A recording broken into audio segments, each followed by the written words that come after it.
81 to 64 sa kanilang bukod. Nagtapos naman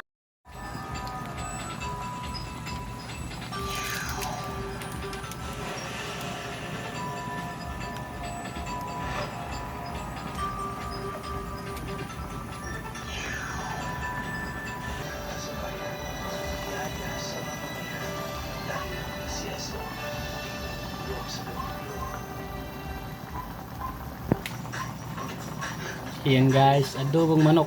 Masarap po yan. Kaya po makadubo mga probinsyano. Paborito ko yan, yung pambansang adobo ng Pilipinas. Ayan.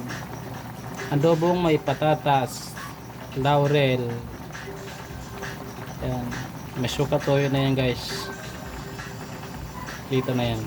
Kailangan po guys, pag magluto kayo ng adobo, adobong manok, kailangan po talaga mayroong kasamang chicken cube. Para talagang masarap. Hanapin nyo po talaga yan.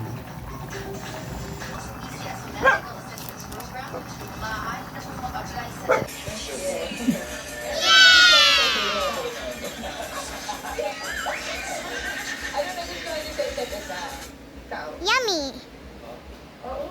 Well, for me, ang nagustuhan ko lang sa kanya is, yun, masaya siya kasama, sweet, mapagbigay, and very understanding yan.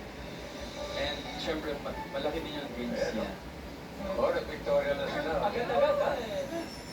Oo. Last year pa po yan. Pero hindi marunong ka Tagalog. Taga saan ikaw?